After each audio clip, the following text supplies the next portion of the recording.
We have a really great power-packed panel of folks to talk about politics in the United States of America. And this has been a year for the record books, I can tell you that. And so we're going to get really into a lot of important issues about policy, about the role that Congress and the White House and the various governmental agencies will play and continue to play in advancing Black homeownership, and that there's a 30-point gap in homeownership that was born and created by the federal government. So we'll get into that today. So before we move forward, as always, in the Realtist tradition, we will have a prayer. And today we have Pastor Redeem Robinson, is the pastor of Ebenezer Church of Phoenix. He has a keen interest in civic engagement, advocacy, and politics. In fact, he served as the state deputy political director for presidential candidate Tom Sayers and was recently elected as a Balls School District school board member in East Phoenix. Let's give a Realtist round of applause to Pastor Robinson. Let's do that nice, right? All Realtist, okay. All right, thank you. Pastor Robinson, the floor is yours. Good afternoon, National Association of Real Estate Brokers, to President Williams. Thank you all for having me. Let us go to God in prayer. Oh, Holy Creator, we thank you for this day. We thank you for everything that you have done for us. We thank you for continuing to bless us. God, right now, we ask that you will help us to be change agents in our community, that you will help us to be a prophetic voice, and that you will help us to continually to fight for the oppressed. God, we know that you are able to do these things, and we ask that we learn how to be effective change agents in our community. We pray this prayer in your many names. Amen. Amen. Amen. Amen. Amen. All right. Next, we'd like to first want to thank Pastor Robinson for your prayers. We know that where you are is a lot warmer than we are, at least where I am in Lanham, Maryland, Prince George's County. The Black middle class Mecca is freezing out, snowing outside. So high in Phoenix. Next, we'd like to bring our 31st president of the National Association of Real Estate Brokers. I don't know if it's snowing in his part of the world in New Jersey, but Mr. Donnell Williams, the largest independent Black brokerage broker in the state of New Jersey. Welcome. Thank you, Mr. Thompson. Good afternoon to some of you. Good morning to others. I'd like to just take a little bit of time to remind you all of the mantra we put forth, which was educate, empower, mobilize. I believe that we've done our fair share. I believe that we've educated my Realtist family, my Realtist network, not only on tools to increase their business, but to impact lives of others and their clients and consumers in their community across the country. Another very important part of a very important piece of how we put this whole plan together of empowerment, of education, of mobilizing is dealing with our government. We know that we cannot continue to prosper quickly without having or being partners with the government. Okay, some of these things were set up and manufactured by the government, so they're going to take the government to release and to help increase Black home ownership. So I'm very pleased that the things that we have done under my administration, namely with this session, I'm very, very proud that for the first time ever, we have Realtist political liaisons, okay? Realtist political liaisons across the country. So I'm elated about that. I'm excited to have brought that concept here to the National Association of Real Estate Brokers, and I want to welcome you all so that you'll hear more about how we move forward together. So thank you very, very much. Take care and have a good session. Thank you, Mr. President. Next, I have the privilege and honor to introduce a young man who has been rising in politics for a number of years now. Congressman Adriano Espaillat comes out of New York City. He was sworn in office on January 3rd, 2017. I had the opportunity to go to one of his nice events that he had at one of those fancy government buildings downtown in DC. But he's done a great deal of work. First, he is the first Dominican American who is elected to Congress. He was the first Dominican American elected to the New York State Legislature in the New York State Assembly in 1996. He rose through the ranks in the State Assembly. He was elected to the New York State Senate. I think he came in a couple years after I left the Senate. Worked with him a lot when I was in the state legislature, and so proud of the work that he is doing in the House of Representatives. He is a member of the Foreign Affairs Committee. He also sits on the House Committee on Transportation and Small Business. And so we look forward to him making sure that there's another round of the PPP that includes small business trade associations and societies like that. And in fact, he's good friends with the chair of that committee, who also hails from New York City as well. So we're really so excited. His team understands, he knows firsthand, he represents Harlem and many other parts of New York City, Hamilton Heights, Washington Heights, Marble Heights, and the Northwest Bronx. So he understands the challenges of Black home ownership. He is very tight with the Reverend Al Sharpton. I see him with Sharpton all the time. And we're so proud. He knows the Realtors family in Harlem, like Kenny Morrison, and brokers like Maurice Gray and the Harlem Real Estate Board. So welcome, Congressman, to this event. You have to unmute. Thank you so much. Thank you, Antoine, for inviting me. And thank you all. I want to thank your leader, Donnell Williams, also for inviting me, and all of you who are members of the National Association of Real Estate Brokers. Right as we speak, we are debating and negotiating the next COVID package, which I think America is waiting for. I know that the country is hurting. These are unprecedented times. This pandemic is perhaps the crisis of our generation. And you in the real estate world have felt it firsthand. And I know that you are also hurting.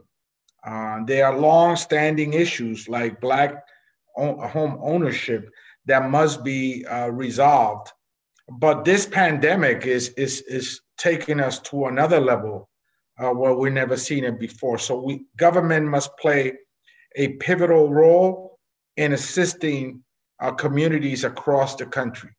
And that means, yes, another round of PPPs, the forgivable loans and associations, and will include small businesses, many of whom are your tenants, your commercial tenants, as well as rental assistance for renters, people that rent from you, that are really strapped for money.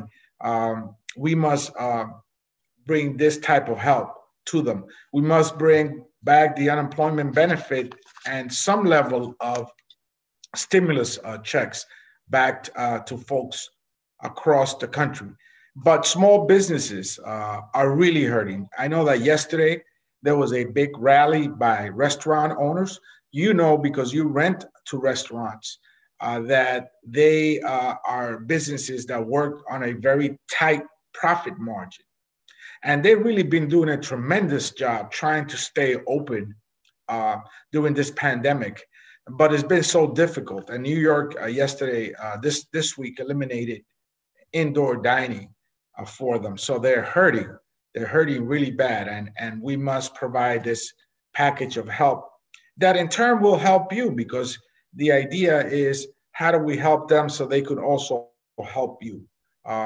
Homeowners are also folks that need help. We must enact legislation. We passed that this year, and it's sitting in the Senate. And so we may have to wait till January 20th to do it, but that's something that must be done. And I know that that's something that's so critical to you and the investments that you make in real estate and in the real estate world. But it's really, I think the theme of your meeting today, which is to educate, to empower, to mobilize, is a very focused one. I think we need to go back to some of the old-time basics that got us to move forward, and that's to educate, to empower, and to mobilize. I think that it's important that we build coalition around the country with folks that are like us, trying to empower our community through economic activity and their involvement in the real estate world. So I thank you all, and I hope that you have a very productive meeting. Well, thank you, Congressman. We appreciate your leadership. We know that you have a very busy schedule, and you said all the right things, and we look forward to working with you. Mr. Williams, did you want to add anything to the Congressman? No, I wanted to just say, I was saying thank you. I was on mute, but I wanted to say thank you very much and good seeing you. Now I can't hear you. You got Congressman, you muted. Thank you so much as well, Mr. Williams, Antoine, and all the participants. I wish you all the best. And you know, as always, if you need anything, just tell your folks to send a text or email. We'll be right there, okay? Thank you. Thank you kindly. All right.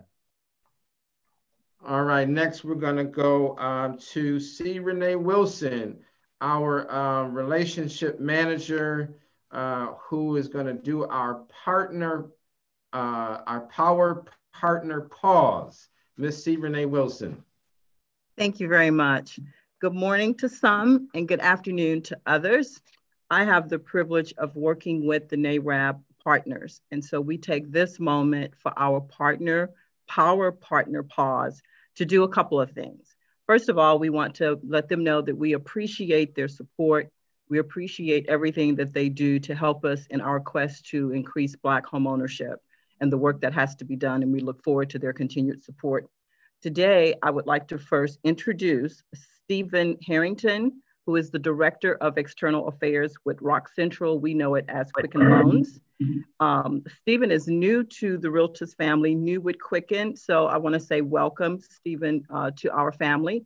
We will have him tell us a little bit about what's going on at Quicken and how you can use some of the resources and some of the things that they have available to help your clients and customers get into homes. So Stephen? Yeah, thanks so much, Renee.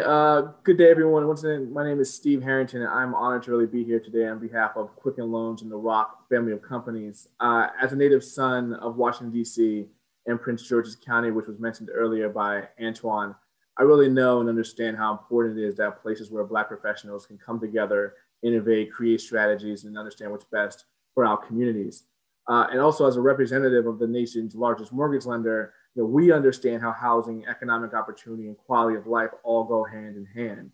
And that's why at Quicken Loans and the Rock family of companies, we are extremely proud to stand with you today on your 73rd annual convention.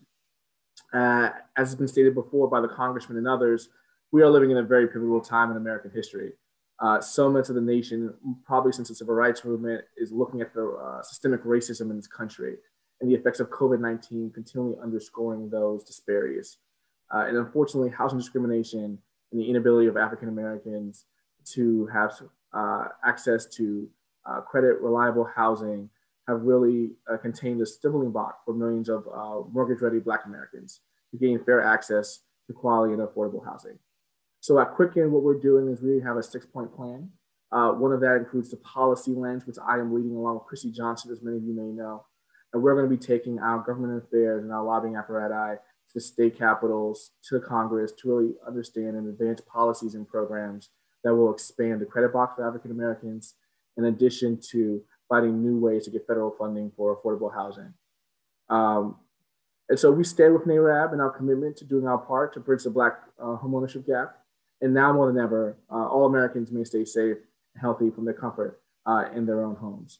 And so I look forward to talking to any of you about the products that we have coming down the line, anything that we can do to help each and every one of your communities and your regions, and how we can continue to support NAREB in advancing Black homeownership. Thank you so much, Stephen. And we look forward to working with you in 2021 as well. We appreciate your time. Thank you so much. Thank you. Next, we're going to hear from a friend that most of us know, Mr. Dwight Alexander, who is with the Federal Home Loan Bank of San Francisco. He's the Senior Vice President and Industry Outreach Representative. So we'll hear from him about the work that he's been doing and how we can work together, which he's been doing for quite some time with NAREB. Mr. Alexander. Thank you, Renee. Thank you to President Williams and the staff, Antoine, and those who work tirelessly in the work of really making sure that there is a voice. There is a voice for African American homeownership and a voice for African American real estate professionals that has been there. And it is, marking a milestone of a 73rd annual convention. That tells you something. That tells you that NAREB has been in the trenches working at this for years. And at this point, I think NAREB and its voice are reaching a crescendo, and we are proud at the Federal Home Loan Bank of San Francisco to be a partner in that and a partner in that voice and helping to spread that voice. Working on the Black homeownership gap, which has now become sort of the it thing that people want to look at and people want to think about. But you guys have been there. You've been there, you've done the work, and you are now poised, sitting at the table to create solutions. I think working with this administration and the other partners, that there is a lot that we can do and a lot that we will be able to do. The Federal Home Loan Bank of San Francisco has been there with you and will continue to work and is continuing to look at solutions to address the Black homeownership gap. We'll probably be announcing early in the year an initiative that we're putting together to help address, Black homeownership and the gap there. And we'll continue to work on policy and the policy perspectives with NAREB and other partners who are out there to try to address this issue. But thank you for your work. Thank you for your voice, and just say, continue on, even in this tough period. So thank you. Thank you so much, Dwight. We appreciate all that you do as well. And last but not least, we want to acknowledge the support from Bank of America. We thank them for all their contributions and support and look forward to working with them as well in 2021. And with that, that will conclude our Power Partner Pause for today. Thank you guys so much for joining the session today, and I'll turn it back over to you, Mr. Thompson. Thank you, Ms. Wilson. You do a great job. It's like Bonnie and Clyde. So thank you for all your hard work and making things happen for the association. Next, we're gonna bring Mr. Derek Jackson, who is from the swing state of Philadelphia, who has been very involved with this association as second generation realtors. Also the former Public Affairs Committee chair, former treasurer of the association, former local board president, and now the assistant treasurer for the association, helps monitor the money, helps make sure the money is protected and growing. Mr. Derek Jackson, our moderator for today. Thank you, Mr. Thompson. I appreciate those kind words, and I definitely appreciate all the help everyone has been as the time I sat as the public affairs chair. And I think we have made some major accomplishments over the last year. So I just want to thank all the staff and all the people that work here. I want Mr. Thompson to do me one favor, though, if he could introduce our panelists for me. I have the questions ready, but if you could do the introductions, I definitely appreciate that. Sure. We have a quick presentation, then we can go right into the questions. But the panelists today, we have Mr. Bill Collins, who is the new Public Affairs Committee chair and Chief of Staff to our 31st President, Mr. Williams, who hails from the great state of New Jersey, been a longtime member of the National Association of Real Estate Brokers. Mr. James Prevet, who is the Policy and Advocacy Coordinator for the association, who has worked for a number of legislative bodies at the city and county level, and also former staffer with the Congressional Black Caucus PAC. Those are our panelists, and including myself, Antoine Thompson, who is the executive director for the association, former city council member in Buffalo, and former state senator. Back to you, Mr. Jackson. You want James to do our quick presentation, then we go right into the questions? Yes, sir. Mr. Prevet, if you can load the presentation, that would be great. Cool. Everybody can see? You have to make it bigger, sir. Make it bigger. Yeah, you got something on the screen there. Sorry about that. Apologize. All right. So again, thank you everyone for attending. We're really excited about the work that NAREB has been doing over the last year. Thank you to all that have supported our efforts, whether virtually or in person. Without you all, none of this has been possible. Advocacy is really a bottom to the top effort. Every chapter, every member is very vital and critical to our advocacy roles. So just want to go through it. We went through the agenda, year in review. Mr. Thompson, if you can please start with the Biden-Harris transition recommendations. Sure. I'm not sure if it's showing in slide view, if you can do that. So it's a little bigger for people with old eyes like myself. You just got to go to the PowerPoint screen, and that way it'll populate better. Okay. All right. So one of the big things that the association has been very focused on is obviously the 2020 elections. Every year in May, the association has an annual policy conference, which looks at some of the key issues we're concerned about on Capitol Hill. This year, we were very successful with getting members of Congress to introduce the American Dream Down Payment Savings Plan. That was introduced by Congressman Meeks in the House, and it was introduced by Cory Gardner and Doug Jones in the Senate. And so we're working for 2021 to get that bill reintroduced and hopefully across the finish line. The other thing is that we are aggressively pushing for the African-American homeownership program.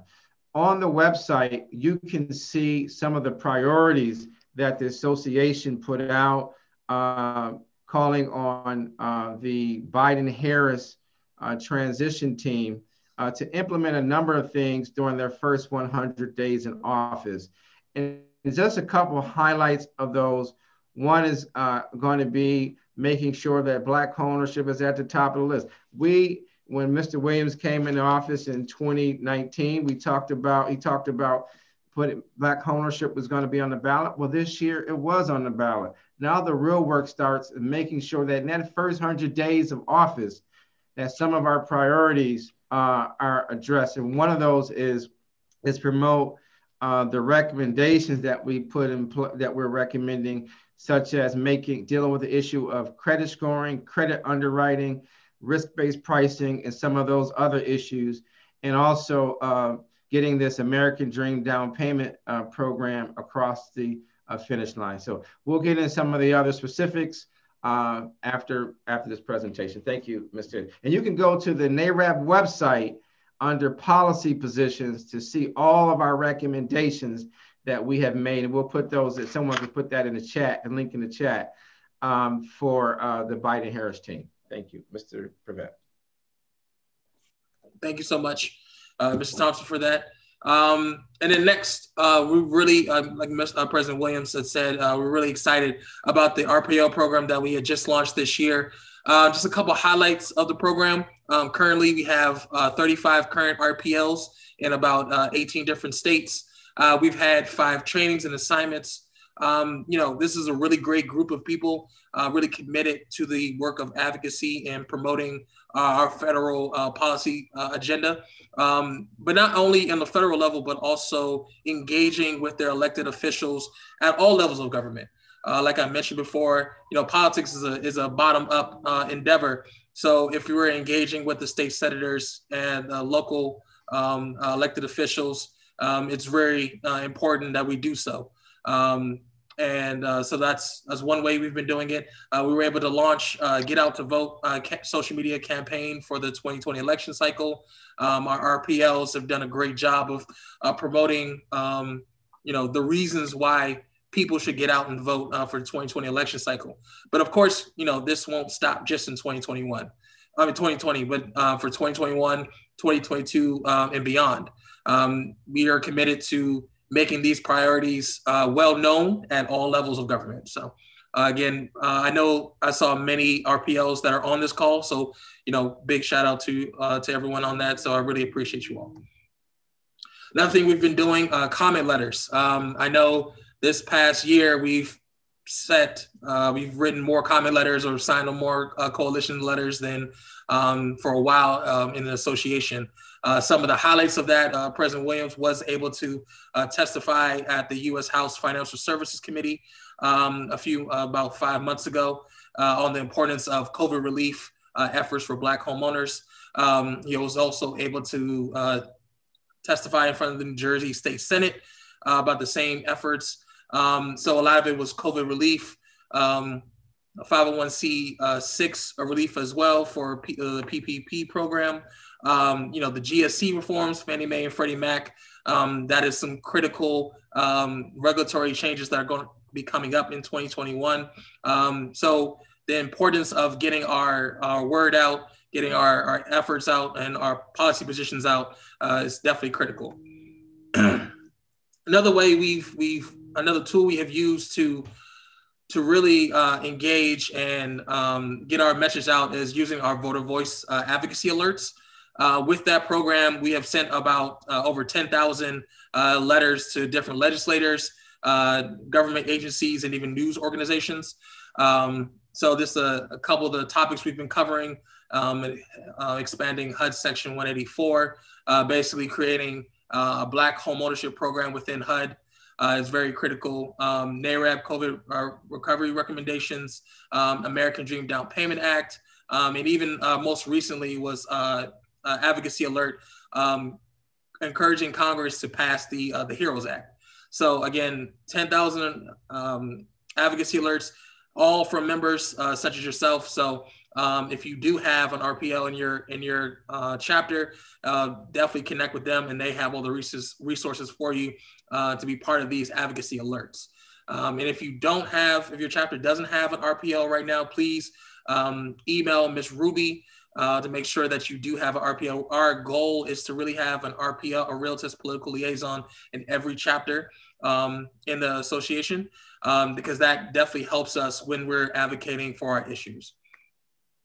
A quick legislative update, like Mr. Thompson mentioned, the American Dream Down Payment Act in the Senate will be S4414.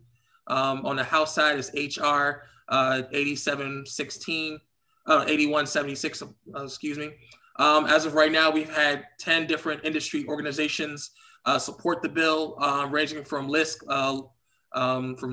to NAR to ARIA, all of the trade associations in our sphere have supported the bill. The HEROES Act, we're staunch supporters of the HEROES Act, not only because we want to make sure that small businesses are getting the Paycheck Protection Program loans that they need, but also this bill has home ownership assistance funding to make sure that we keep Black homeowners in their homes. We really don't want a repeat of what happened in 2008. That's where we saw the biggest gap in home ownership with our white counterparts. And, we fear as though if there isn't more that is done, we could see a repeat of that. So really supportive of that. Neighborhood Homes Investment Act, that's a critical bill that allows dilapidated communities to really allow people to invest in those communities and use tax credits to repair those communities. So just a quick update. Cabinet appointments.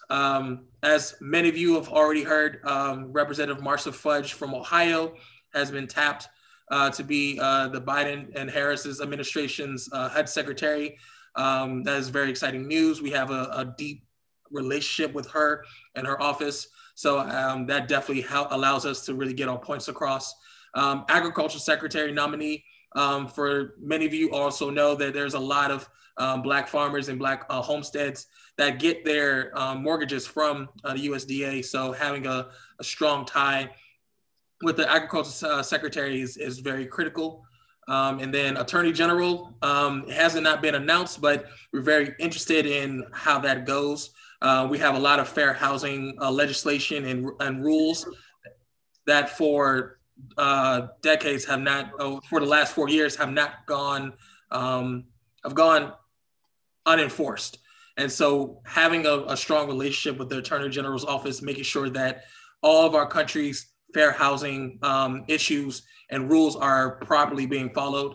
And then finally, our main priority with this new administration is having NAREB members on these federal boards and commissions.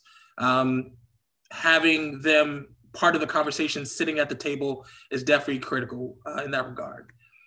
I just want to add one quick thing to that, because I know we're about to run out of time in a minute.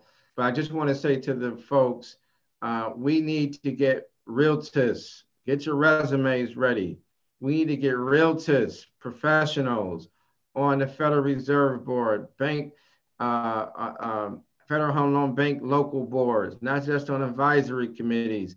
There are hundreds of appointments to various federal boards and commissions, and we need to be at the table. As Guy Allen says, if you're not at the table, you're on the menu. So we've got to get more. We need to be putting people on these various boards, committees, and task force and commissions on a regular basis. Thank you. Yeah, Mr. Thompson, if you would like to continue with the regulatory updates as well. Yeah, I'll run through these really quick so that we can do the questions and answers. So really quick, one of the top line things that's going to be coming down this January or the spring will be around Fannie Mae and Freddie Mac. So that's really important.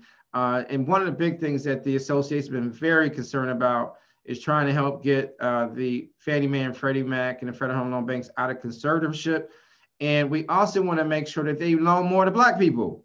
I mean, because right now their loans are less than 4% of loans from each of those institutions go to Black borrowers. So that they're insuring. So we've got to do better there. The other thing is that we're hoping that in the first 100 days, hopefully on day one, the Biden-Harris administration will issue something related to protecting fair housing. The Trump administration rolled back the Obama-era rule that ended earlier this year on expanding fair housing. Also, the disparate impact rule. The Trump administration made it even more difficult to prove discrimination in housing. And so we are fighting very hard to make sure that both of those fair housing related issues are addressed within the first 100 days of Congress, either by executive order or proposing some rulemaking process. The other thing is the quality mortgage definition updates. The upcoming rule from CFPB determines who will have access to affordable mortgages. They rolled out something the other day. Some people in the industry are happy with it. We'll see how it plays out. The Community Reinvestment Act, the Trump administration also this year put out a modernization plan, which we're not really happy with many aspects of it. It had more bad than good. So hopefully within the first 100 days, we will see some modernization with some of the things that we care about.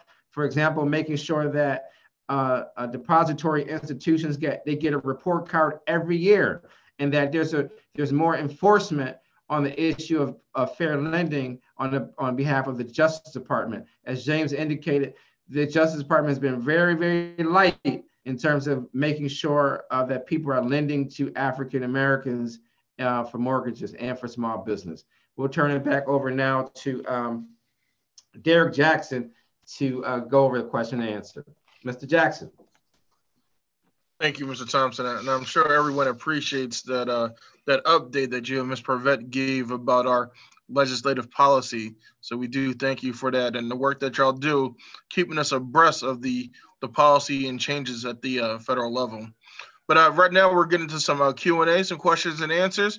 So my first question is, this is to an entire panel, that what two priorities should the Biden-Harris administration have when it concerns to increasing Black home ownership?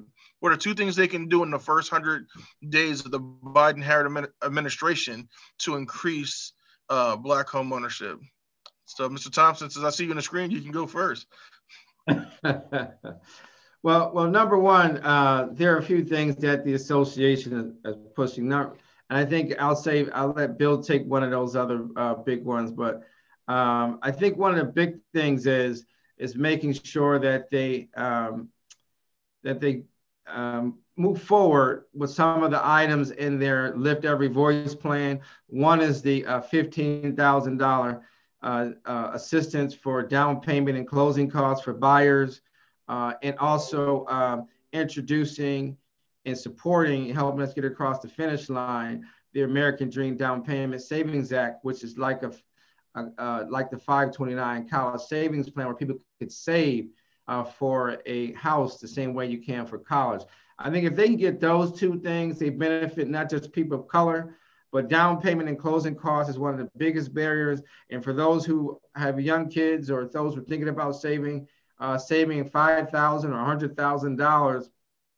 $100,000 with a tax advantage to become a homeowner, I think those are two big things that they should try to get across the finish line in their first 100 days. Mr. Purvette? Yeah, sure. It kind of goes back to the Attorney General bit I talked about. We can reverse the AFFH rule, the affirmatively furthering fair housing rule. But if you don't have an Attorney General that is willing to enforce those rules, then there's no point.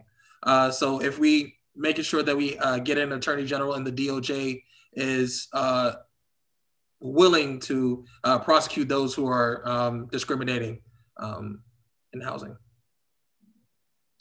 Mr. Collins, what have you to say the administration should do in the first 100 days?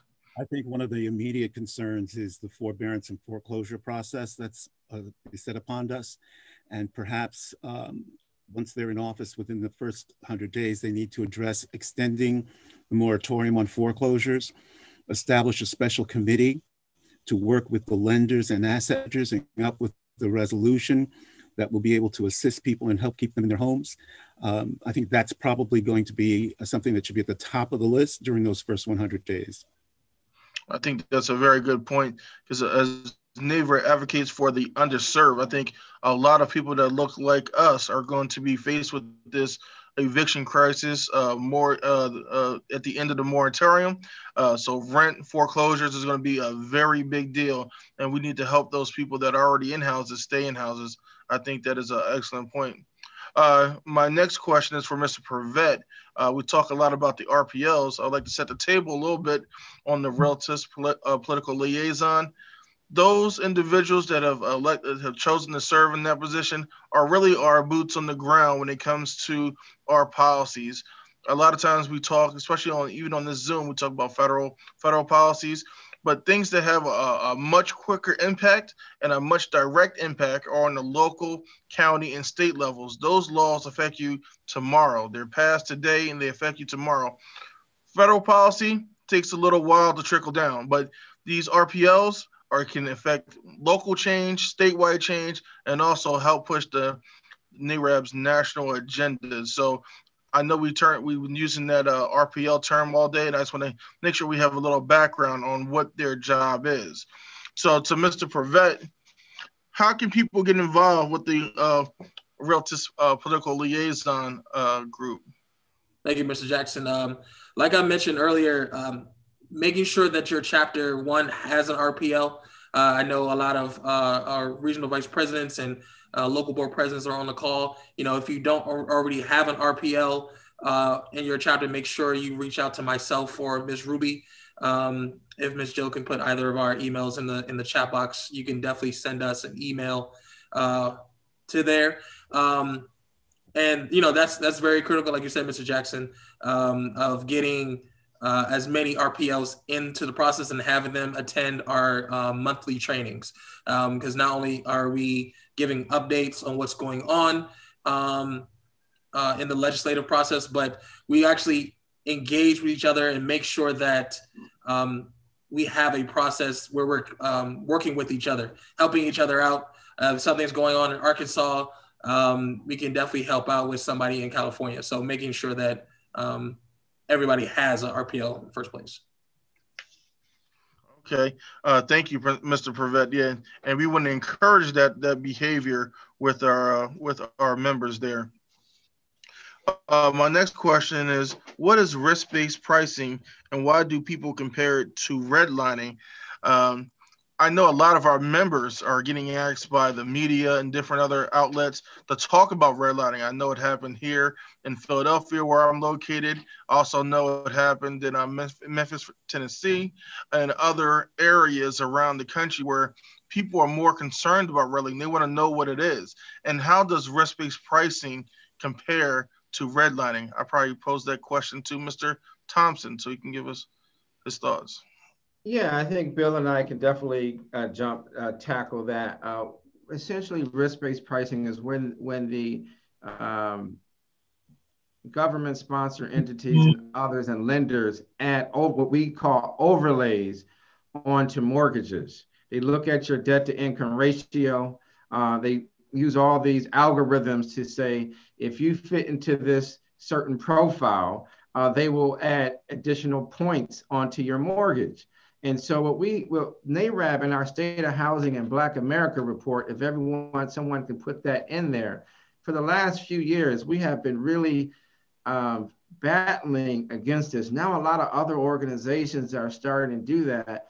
But if you say, for example, you're an individual in the past, when we talked about traditional redlining, if you lived in certain neighborhoods, the government said we would not provide you a mortgage if you were Black, Brown, Asian, to some degree, and Native American. They drew literally a red line around your neighborhood and said they wouldn't give a mortgage in your area. And if they did, they made it more difficult for you. And so now in 2020, the new redlining is that they set these credit requirements. They look at certain neighborhoods as well. And if you fit certain profiles, they charge you more. It doesn't matter if you make $150,000, $300,000. If your credit score is not a certain amount, and they almost can predict, they know the average Black credit score is below 640. The average white credit score is over 700, and they charge you more. And it's not fair. And you could be on your job 10 years. Right? And so they charge you more money on it, and it's not fair. And unfortunately, we've got to do something about it. This is the new redlining of today. They either don't give you a mortgage or they charge you more like they do for car insurance and everything else. And we got to fight like hell to change it because it's under our watch. It's under our watch. And there are enough people that have documented how unfair and how biased it is against Black and brown people, and especially Black people. Mr. Collins. Yes, just to dovetail what Mr. Thompson said, it's not just limited to the credit score. The credit profile characteristics established by the lenders can be used at will outside of the credit score. You can have a good credit score, but if they deem you to be a risk, the environment you're purchasing and to be at risk, then they can charge you more for the same product that someone who has the same credit profile buying in a different type of neighborhood where they get a lower interest rate or lower costs on the loan than the individual they deem to be at risk. Thank you for that answer, Mr. Collins. We definitely appreciate that. And we need to make sure that we are aware of that so we can do the best things for our clients and customers here locally when we're speaking to loan officers so we can get the best deal possible for our clients. My next question is to all three of you.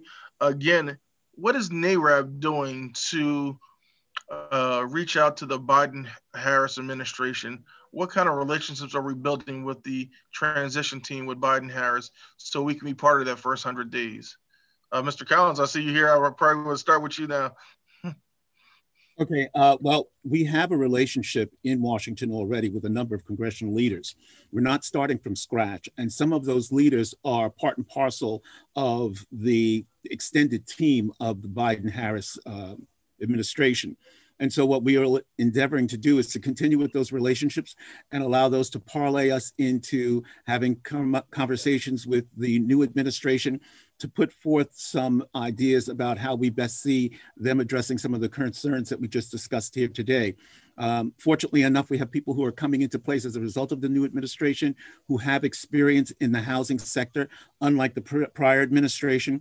And so in that respect, we'll have a lot more opportunity to affect some changes. Again, we have people like Meeks and Waters and Ms. Lee that we've been working with. They're an integral part of working with the new administration. We're going to further develop those relationships. And we also have people within our organization who have direct connects to the incoming HUD chair as well as Vice President Harris. So we'll be using those liaisons to help further our mission and goal of democracy and housing.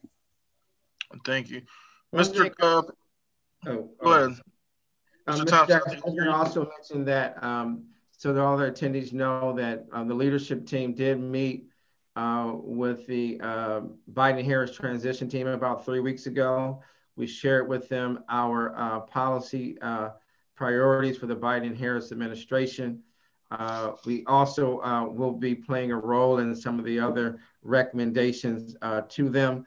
And some of our members were involved with their housing community development committee as well. And I think Mr. Brevet had a couple other bullet points on what we have been doing with their transition team as well. Yeah, sure. Yeah, sure. And I would also like to mention that we've had a good relationship with Representative Joyce Beatty out of Ohio. She, for those who don't know, she was just elected as chair of the Congressional Black Caucus as well. You know, our relationship with her, she was very interested in co-sponsoring the bill, the American Dream Down Payment Act as well. So, you know, we have people in leadership who are willing to push the agenda, and not just on the Democratic side, but also the Republican side as well. So making sure that we have a bipartisan approach to this, because it doesn't really matter what party you are, it's matter that policy and legislation is being passed. Great. That's wonderful. We have those already established relationships. Mr. Prevet, you touched on this a little earlier. In your opinion, what can the next Attorney General do to enforce CRA and fair housing policies? Yeah.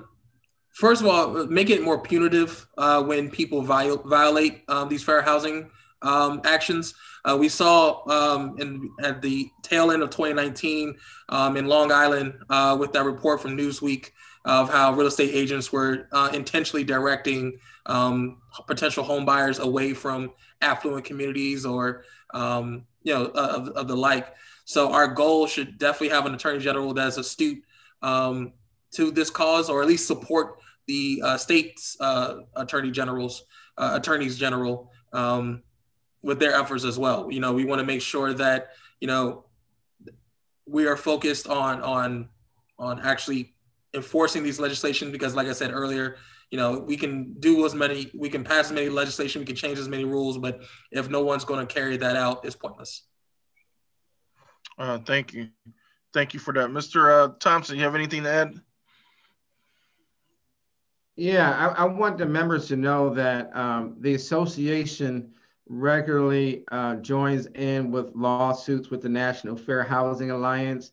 They and some of the civil rights groups regularly sued the Trump administration. So when we talked about disparate impact, the realtors were one of the driving forces when the Fair Housing Act was passed in 1968. In fact, our president at that time, Q.V. Williamson, testified up until the week before Dr. King was assassinated, testified before Congress. So this has been in our DNA for many, many years. So we do need a strong attorney general that's going to be very aggressive on fair housing enforcement and fair lending enforcement. And it's no secret that so many companies get a passing CRA grade, but the denial rate for mortgages for Black Americans in most communities across the country is almost 2 to 1 for whites. If our people apply, we're denied twice the rate.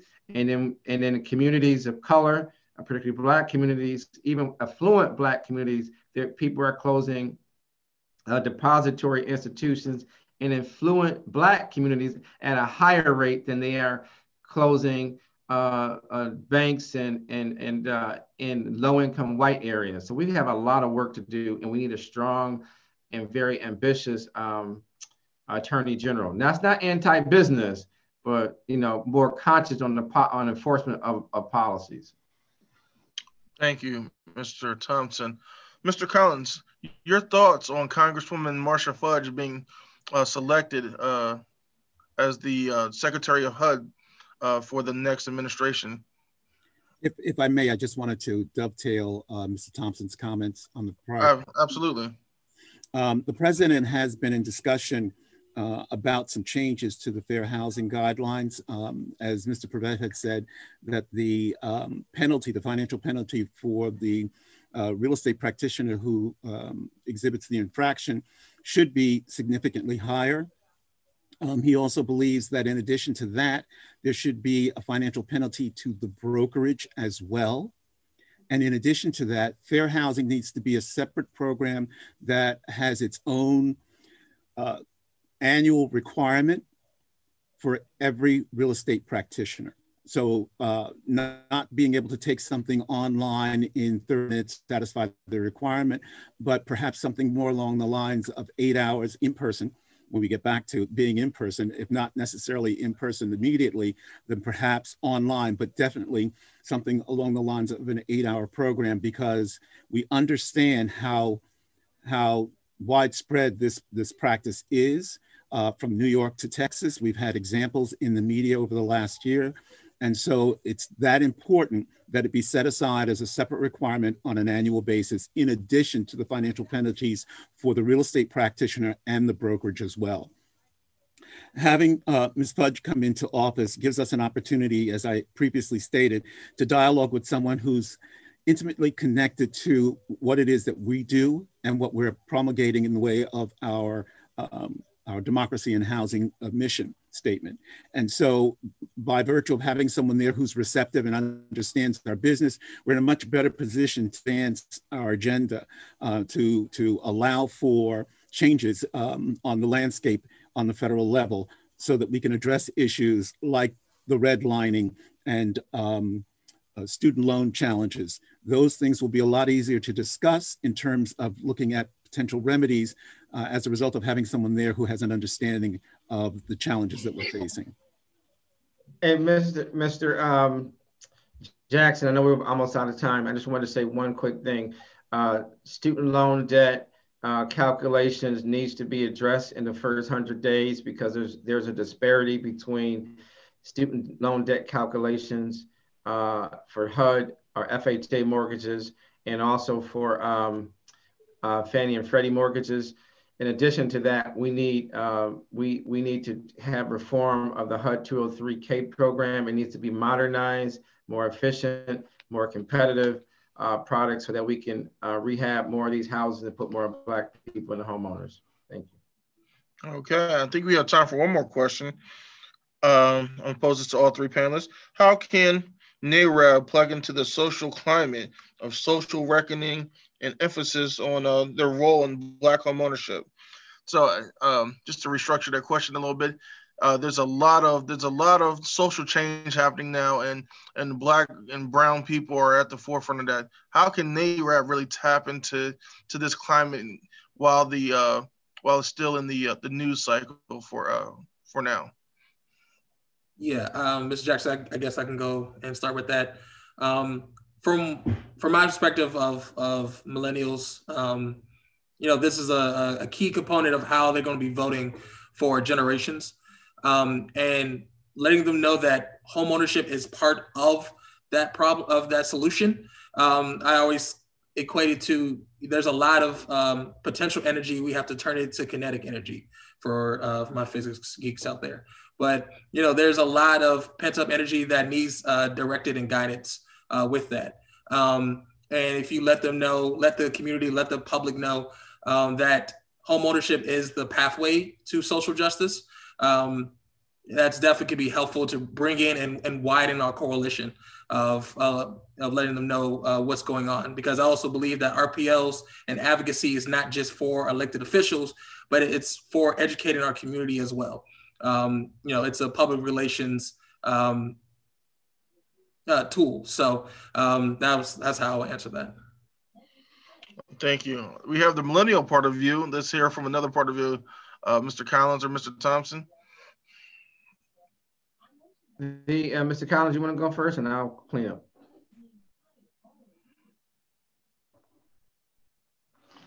Did we lose him? No, he's there. He didn't hear it. He wants your comments, Mr. Collins, on the racial reckoning. How do we impact that right now? Well, we've already started that, and you can probably speak to this better than I can. Once we started to see that there were corporations that were stepping forward, indicating that they wanted to be a part of the change and be a part of the solution, our ED reached out to some of these entities and identified them and reached out to some to see how we could partner with them in helping to affect that change. Most of them are talking about building wealth and providing for financial literacy, which are two things that we can help to do. So we've been engaged in conversation with some about programs that we have, as well as opportunities they may have on their side of the fence in the way of programming, that we could sort of jointly work together to help our communities. So thank you. The few things that happened as a result of George Floyd's murder.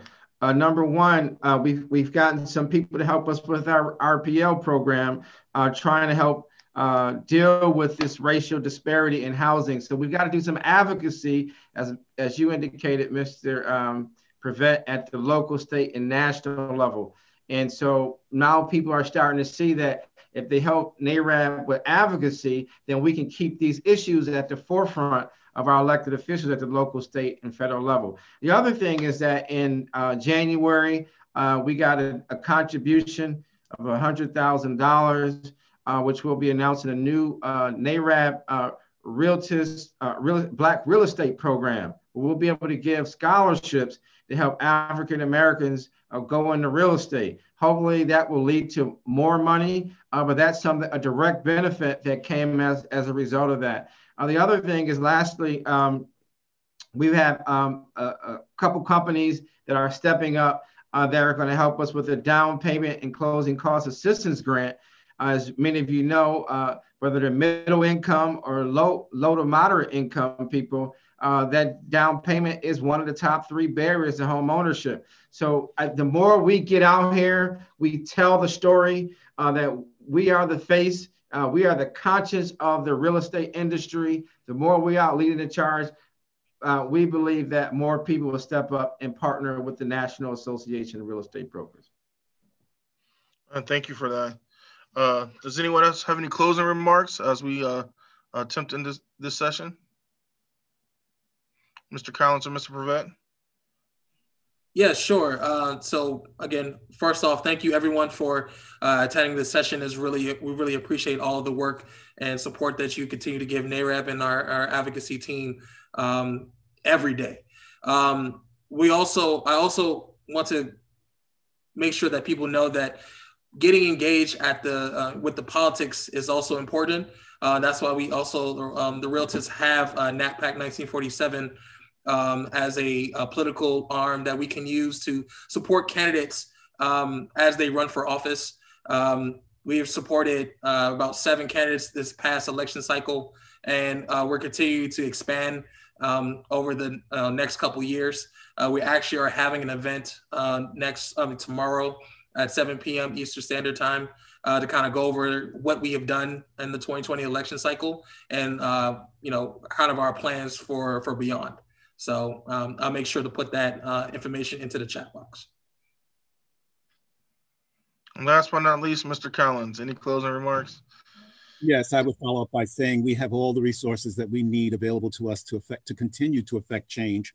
As Mr. Prevet said, NAPAC 47, we now have the Realtors Political Liaisons. I can't stress how important it is for each chapter to identify at least one. Some of the issues that you'll be facing on the local level will be issues that are being faced in other parts of the country as well. We have a mechanism called Voter Voice that would allow us to generate communication for congressional representatives based upon our experience to ask them to assist us in bringing about the necessary change that we need to see in the real estate space. So collectively, we have what we need. We simply need to be cohesive and working together so that we can affect that change. It's a requirement that we all participate on every level. That is so true, and I'd like to thank all three gentlemen for this session today. And I know you will continue the hard work that you have already started. Mr. Thompson, Mr. Thompson, still there? Yes, I am. Yes. Okay. Yep. So yeah, that ends our question and answer period. If you just want to close us out the session and tell people what's coming up next. Yes, definitely would like to do that. I want to thank you, Mr. Moderator. We had a lot of activity in the chat. Clearly, realtors are ready to continue their engagement all over the country. We want to say one thing before we go to the announcements. Our people voted, right? Black folks voted. Now you got to put something behind that vote. Voting is one stop. The next stop is advocacy and engagement. Now that folks are in position, so we're doing this. We're going to continue to do this because that's how change happens. Tomorrow we have 3 power pack sessions. The first session is going to be on fair housing. We have the head of the Fair Housing Alliance. We have the head guy for policy and fair housing out of the Realtor organization. We have 2 of our former national presidents that will talk about fair housing that have been in that movement for a long time. Then we have a training as well. We have 2 professional trainings tomorrow. One's going to be for our local boards. As well, a leadership training as well, and another professional development training. So we have one at 11 a.m. tomorrow, and I believe the other one is at 1, and one is at, I believe, at 3 o'clock. So tomorrow, let me just make sure I get it right. One is at 11 a.m. The other is at 1 p.m. on social media for businesses. There's Marcus Miller, who's the expert for that. And then on, we also tomorrow will have a leadership development training, but you got to be a local board leader or RVP. So, and that's John Maxwell, really good training. So we're really excited about that. And stay tuned for Friday. Friday's going to be amazing. We're going to close out closing ceremony with Devontae from Jodeci too. Yeah. Oh, Friday, they told me I don't want to get in trouble. Friday, we're going to have growing your business using land banks. Then we're going to have opportunity to learn about going into the franchise business. Also, how to go into the hotel business. And then we're going to have a faith-based and civic engagement training, how to work with your elected officials, how to work with your churches and civic organizations. And we're going to close out with a nice closing ceremony. Mr. Williams is going to close us out, and we're going to have one of the members of Jodeci is going to perform for us for about 10 or 15 minutes. So it's going to be real nice. So stay tuned, check your email, check social media. And I think it's back to Mr. Williams to close us out. Mr. Williams had to leave for a personal situation. So thank you everyone for joining us again for the 73rd annual convention, our first convention. We'll see everyone tomorrow. Have a wonderful day.